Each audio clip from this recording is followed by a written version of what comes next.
American president പറഞ്ഞ ഒരു കാര്യത്തോട് എനിക്ക് പൂർണ്ണമായിട്ടും വിയോജിപ്പാണ്. അയാൾക്ക് തലയ്ക്ക് വട്ടാണ്.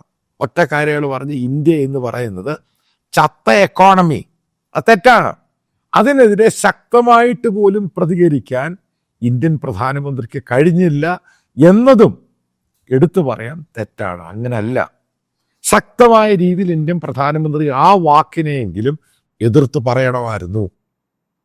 കാരണം ഇന്ത്യ ചത്ത എക്കോണമി അല്ല, ഇന്ത്യ വൈബ്രന്റ് എക്കോണമിയാണ്, ഗ്രോയിങ് എക്കോണമിയാണ്, ഫാസ്റ്റസ്റ്റ് മൂവിങ് എക്കോണമിയാണ്. ഇനി അവസാനം ഞാൻ നേരത്തെ പറഞ്ഞ പോലെ സംഭവിച്ചു. ഇന്ത്യൻ പ്രധാനമന്ത്രി സെപ്റ്റംബറിൽ യുണൈറ്റഡ് നേഷൻ്റെ ജനറൽ അസംബ്ലിയിൽ പങ്കെടുക്കാൻ പോകുന്നു. അതിൽ വെച്ച് ട്രംപിൻ്റെ അപ്പോയിൻമെൻറ്റ് ചോദിച്ചിട്ടുണ്ട്. ഇന്ത്യൻ പത്രങ്ങൾ പറഞ്ഞു അപ്പോയിൻമെൻറ്റ് കിട്ടിയെന്ന്. പക്ഷേ എനിക്കറിയാവുന്ന പല ആൾക്കാരെയും ഞാൻ അമേരിക്കയിൽ വിളിച്ച് ചോദിച്ചു.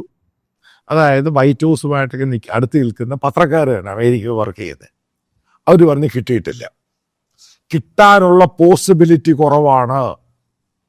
കാരണം ട്രംപ് അഡ്മിനിസ്ട്രേഷൻ പറഞ്ഞിട്ടുണ്ട് ഇന്ത്യയോട്, അതായത് ആദ്യം ഞങ്ങൾ ഈ പറയുന്ന കാര്യങ്ങൾക്കൊക്കെ നിങ്ങളൊരു പ്രധാനമായിട്ട് ഉത്തരം കൊടുക്കുക, അതിനുശേഷം ഫർദർ മീറ്റ് ചെയ്യാം.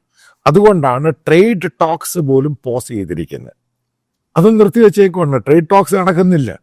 ഇതൊക്കെ ഇന്ത്യൻ പത്രങ്ങൾ പറയുന്ന ചുമ്മാ ബ്ലണ്ടറാണ്. ട്രേഡ് ടോക്സ് കംപ്ലീറ്റ് ആയിട്ട് പോസ് ചെയ്തിരിക്കുകയാണ്. ഡിപ്ലോമാറ്റിക് റിലേഷൻഷിപ്പ് ഉണ്ട്.